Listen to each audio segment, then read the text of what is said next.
this is Lisa from Mobile Tech Review, and today we're going to take a look at a Chromebook. This is the newest Chromebook from Acer, and it's the Acer Chromebook C720.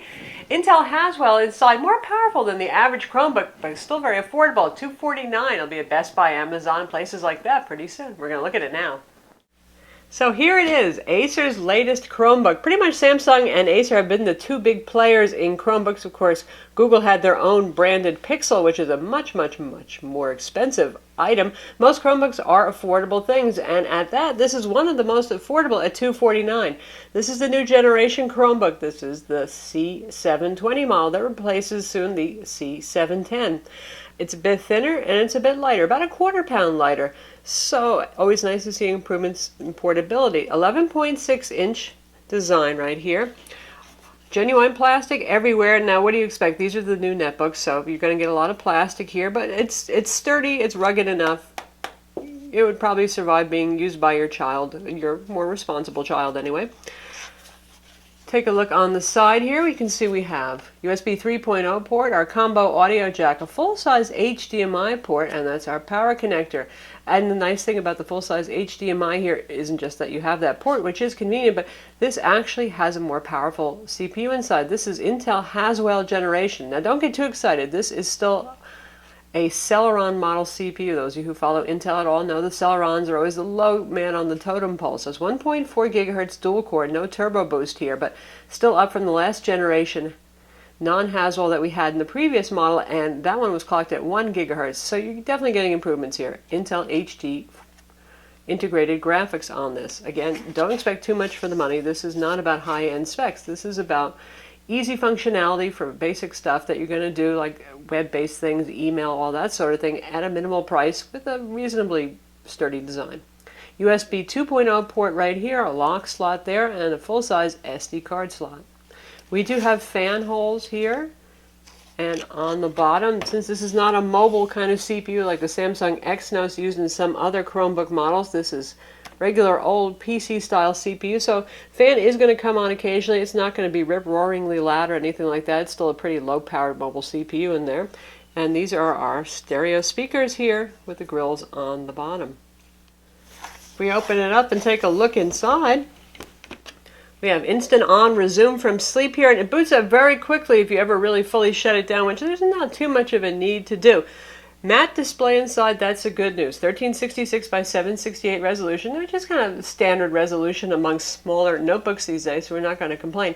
It is a TN panel, and that means that you do have to do some angling back and forth to get the best viewing angle, but it is improved from first generation Chromebooks, which had absolutely abysmal displays. I always thought they were a pretty neat idea, but the displays really held them back. So while this may not fight the IPS panel that HP uses in their Chromebook 11, it's not bad, and I've seen actually worse on $500 notebooks. Viewing angles will diminish, not as much from the side, but you can see how quickly they go.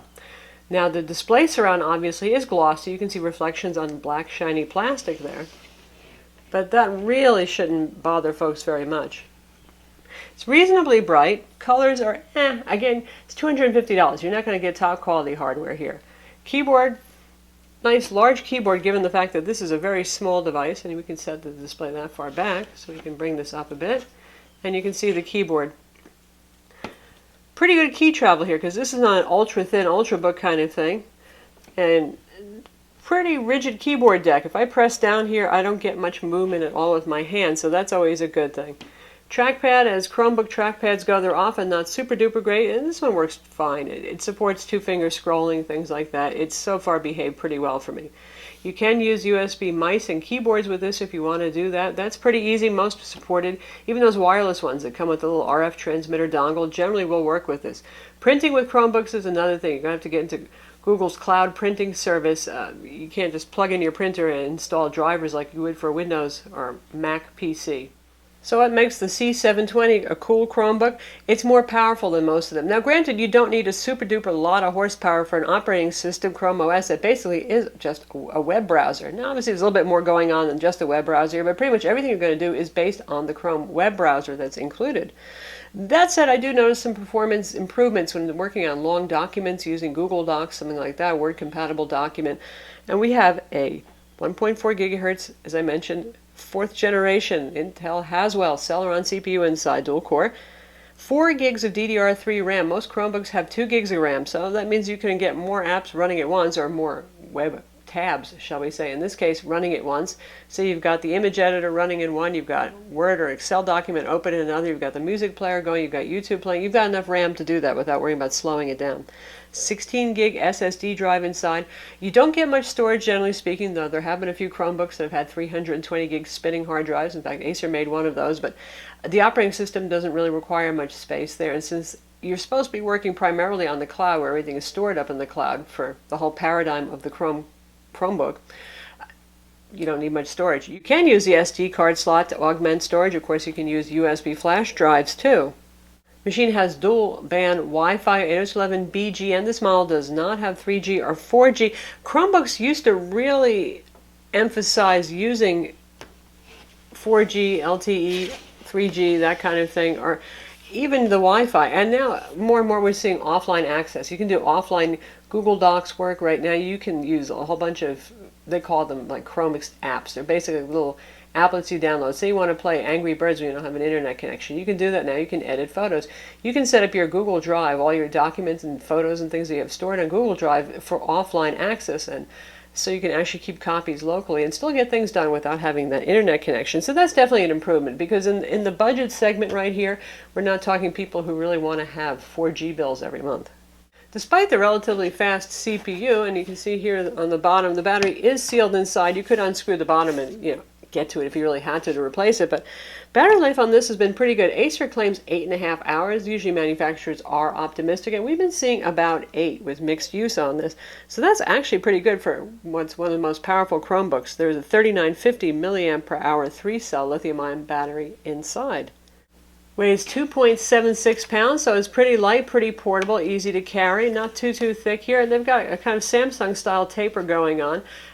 For the price, it's not that bad looking. Granted, again, it's not as stylish as HP's new Chromebook 11, but it's perfectly fine for the price. And for those of you who want the performance over the looks and the prettiness, that kind of thing, well, certainly makes a good case for the C720. And for those of you who are new to Chrome OS, the idea, again, is basically Chrome OS is the Chrome web browser. It's not like a Windows PC or Mac where you have a full operating system and you can install programs, exe kind of programs on this. Everything that you're going to do is going to be based on things that can run inside of the Chrome web browser. We have shortcuts down here to things like, well, just the web browser itself, to Gmail, basically, Google Docs, Google Sheets, Google Spreadsheet, Google Play Music. There's a YouTube player. Here's all of our apps right here and presented in a sort of Android-like way almost. So you can see we've got the Chrome web browser. We've got the store. I'll show you that in a minute. That's where you can get more apps that plug into Chrome.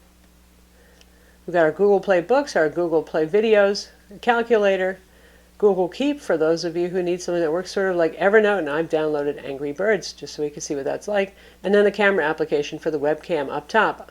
Obviously, you can use Google's chat service if you want to do video chat here. Skype, not so much. And down over here in this corner, this is where you get to your settings. So, very basic stuff. Bluetooth on and off, your Wi-Fi connection, your volume. Gives you an estimate of how much battery life is left. And if you look at the Chrome OS settings, it looks much like the Chrome web browser settings there.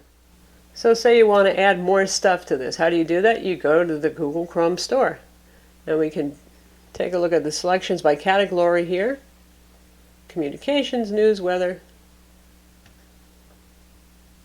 So we have Gmail offline, Twitter, Tumblr, Facebook, all the usual stuff. Because this is one big web browser, obviously anything you can do on a web browser you can do with this device. You can go to Facebook's webpage. You can even go to the Office 365 site and run Office 365. However, you're not going to get quite all the features here via the Chrome web browser that's included on this device.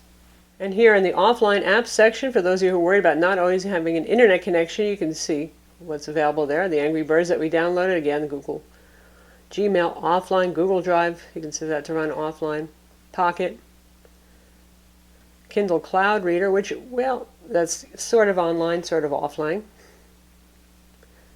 More games, you get the idea.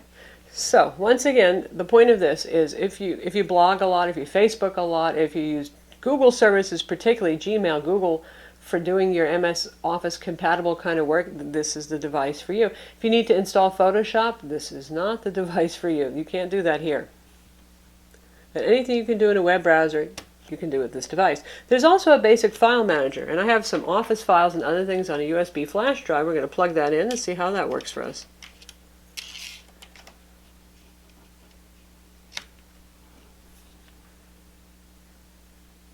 And the file manager automatically pops up, makes life a little bit easier. So I've got a Word document here that's going to open in Google Docs, and there it is.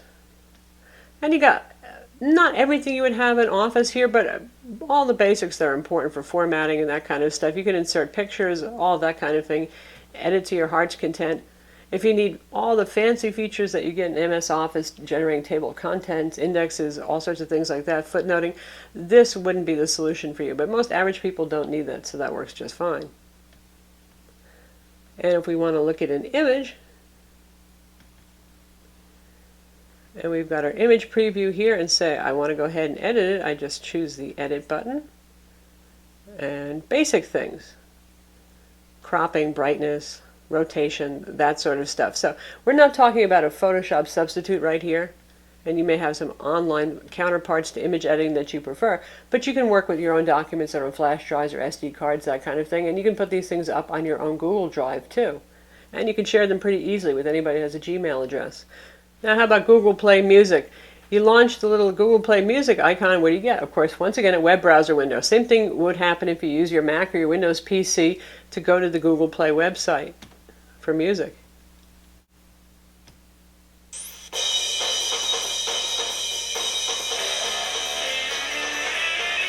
And we've got our volume at about 3/4 right now. Pretty loud, not ultra full, but for an 11-inch netbook kind of device, not bad. And since this is Google, we have YouTube as well. Again, you have also access to your Google Play Movies too on here. But let's check out YouTube.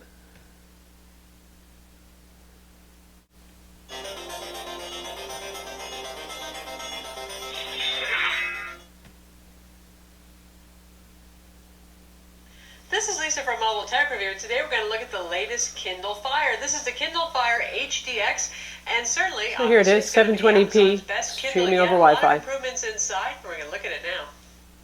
So here it is, the latest Kindle Fire on the block. This one's called the Kindle. So yes, you have YouTube, not a problem. And any website that you go to that supplies HTML5 video will also play just fine too. And how about Adobe Flash Player? Yes, as you can see right here, support is built in. You don't even have to go to Adobe's website. That's all handled by the operating system. And when it downloads updates, and you'll get a little up arrow on the taskbar at the bottom to let you know when there are updates available, you'll automatically get updates to Flash Player as needed, so you can watch Flash videos as well. And for those of you who can't live without things like Angry Birds, you can see we've got it running here, actually in offline mode.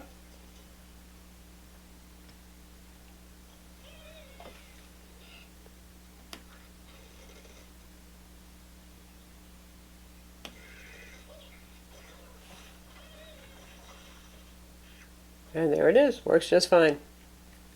You're not going to be playing Left 4 Dead 2 on here or Battlefield 4, but you got Angry Birds. So that's the Acer Chromebook C720, again for $249 if you need something that can get web browsing done, social networking, email, some light office document work, even a little bit of photo editing. It can do the job, so it's kind of the new netbook of the world, isn't it? Honestly, it's very powerful as these things go. Other than the Chromebook Pixel, of course, which is a much more expensive device, you're getting more horsepower here than you do with something like the HP Chromebook 11, so it's worth a look if you're interested in Chromebooks. I'm Lisa from Mobile Tech Review. Be sure to visit our website for the full review, and don't forget to subscribe to our YouTube channel.